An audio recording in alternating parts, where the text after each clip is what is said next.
예, 제가 뭐 의사진행 발언을 하려고 그랬는데 뭐 길어질 것 같아서 하여간 저는 증인이 어느 쪽 일방을 대변하는 것까지는 좋아요. 그런데 이게 정치 선동장으로 가면 안 됩니다. 그러니까 오늘 우리 주제에 맞는 전문적이고 정리된 얘기를 중심으로 해서 토론을 해서 마음에 안 들더라도 얘기 경청하고 뭐 그러자고 부른 거니까 좋죠. 근데 확장해가지고 정치 선동을 해버리면 이거 그러면 이 국회 자체가 이 상임위 자체가 유지가 안 됩니다. 앞으로는 저런 식으로 증인을 불러잖아요. 그러면 이제 이 상임위장이 개판돼요. 그러면 안 됩니다. 자 질의 좀 드릴게요. 우리 저 한동수 증인 잠깐. 네. 저는 그 채널 A 사건을 보면서 한 가지 안 풀리는 게 그 채널 A 내부 보고서가 그 방통위에서 공개된 게 있잖아요. 그 네. 보고서 내용을 보면 그런 대목이 나와요. 한동훈 검사장과 그 이동재 기자가 통화를 해요. 그리고 바로 다음에 그 지모 씨라고 하는 사람한테 들려줍니다. 근데 들려줄 때 전화로 또 들려줘요. 그게 딱 시간이 통화 기록이 연결돼 있습니다. 그리고 그게 한동훈 목소리라고 얘기를 하고 뭐 그게 또 이제 채널A 내에서도 어떤 게 나오냐면 이동재 기자가 자기 내부 회의를 할 때 이 기록에 다 나와 있는 얘기예요. 자, 이거 한동훈 목소리인데 이거를 다른 목소리로 대체를 해야 되겠다. 그랬다 큰 사고 나면 어떡하냐. 우리 채널A가 다 망하지 않냐. 그래서 결국 이동재 기자가 그걸 삭제해버리면서 은폐를 해버립니다. 이게 기록에 다 나와요. 민주당 기록이 아니에요. 이게 채널A 기록에 나옵니다.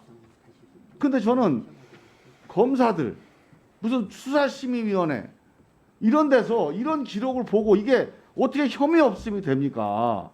이 점에 대해서 자 이제 그 이동재 기자가 이건 거짓말이라고 자꾸 얘기하잖아요. 자기가 둘러댄 얘기라고. 근데 저는 이동재 기자가 그 지모 씨라는 사람한테 얘기한 게 거짓말이다. 그거면 이해가 가겠어요. 근데 채널A 자기 내부에서 한 얘기거든요. 이거는.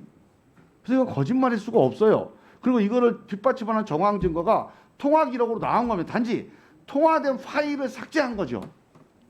그랬다면 이 문제에 대해서는 수사가 필요한 거 아니에요. 저는 이 점을 우리 감찰부장 하셔서 이 내용을 잘 아시니까 나는 이 수사 전문가들이나 아니면 검찰의 전문가들 이걸 어떻게 해석하는지 그 듣고 싶어요.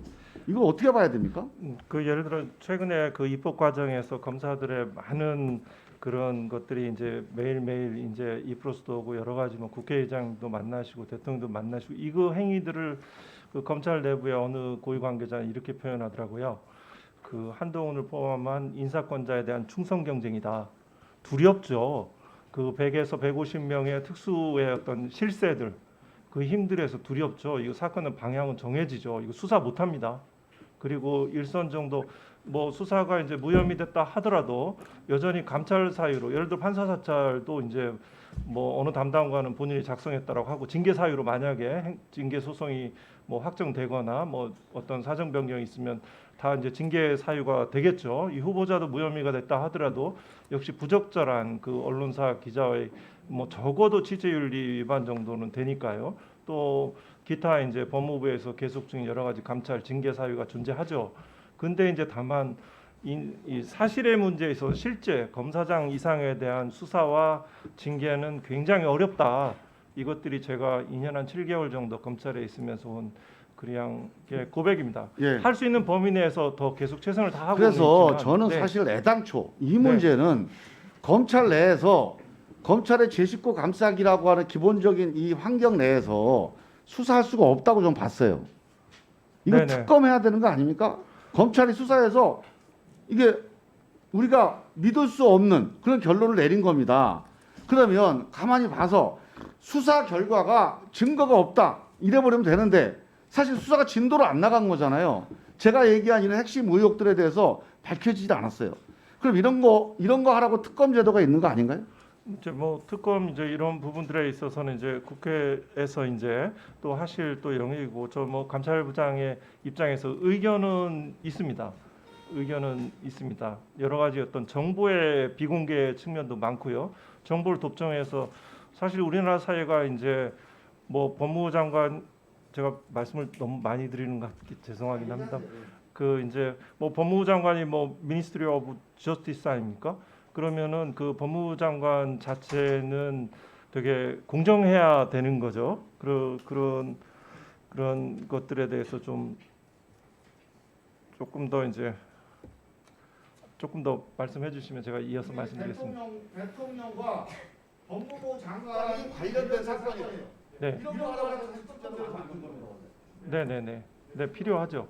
필요하고 이제 그 지점에서 이제 그 수긍할 만한 결과들이 있어야 되겠죠. 예를 들어서 이제 최근 입법에서 이제 도이치모터스 관련 부분에 대한 최소한의 조사가 안 이루어지는 거 이런 부분들에서 그 실체와 관계없이 국민들이 절망하는 거죠. 기본적으로 그 정의라는 것을 수사 이 구속영장 발부 기소 2단계에서 마치 그 독점이 되고 그게 정의를 표상하는 것 같은 사회 이게 이제 후진 사회인 거죠. 조금 더 이렇게 더 이 공정한 수사가 이루어질 수 있는 구조들을 좀 짜는 방향으로 나아가셔야 되죠. 네, 조금 더 수고하셨습니다. 유익한 수단이고요. 다음 박주민 간사님 질의하시겠습니다.